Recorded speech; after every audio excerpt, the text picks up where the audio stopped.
বন্ধুরা 2 ঘন্টার মধ্যেই কামিংসের রেকর্ড ভেঙে আইপিএলের সবচেয়ে দামি স্টার্ক মিচেল স্টার্ক কোথায় যাবেন, কলকাতা না গুজরাটে? তা জানতে হলে ভিডিওটি লাস্ট অবধি দেখতে হবে, চ্যানেলটিকে সাবস্ক্রাইব করতে হবে, একটি লাইক দিতে হবে এবং নোটিফিকেশন বেল আইকন দাবাতে হবে। বন্ধুরা 20 মিনিট ধরে আইপিএল এর নিলামের সেন্টারেই লড়াই চলল।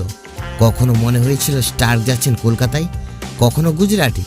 কলকাতার গৌতম গম্ভীর ও গুজরাটের আশিস নেহরা এই দর কষাকষিতেই বাড়ছিল স্টার্কের মূল্য। শেষ পর্যন্ত আইপিএল এর নিলামের ইতিহাসে সর্বোচ্চ 24 কোটি 75 লাখ রুপিতে অস্ট্রেলিয়ার পেসার স্টার্ক গেছেন কলকাতায়। বন্ধুরা 2 ঘন্টা আগেও নতুন ইতিহাস গড়েছিলেন স্টার্কের অস্ট্রেলিয়ান সতীর্থ প্যাট কামিন্স। 20 কোটি 50 লাখ রুপিতে অস্ট্রেলিয়ান বিশ্বকাপ জয়ী অধিনায়ককে সানরাইজার্স হায়দ্রাবাদ দলে নেওয়ার পর অনেকেই ভেবেছিল এর চেয়ে বেশি দামে এবার নিলামে আর হয়তো উঠবে না। তবে তখনও নাটক বাকি ছিল। দুবাই আজও 2024 সালে আইপিএলের জন্য নিলাম অনুষ্ঠিত হচ্ছে।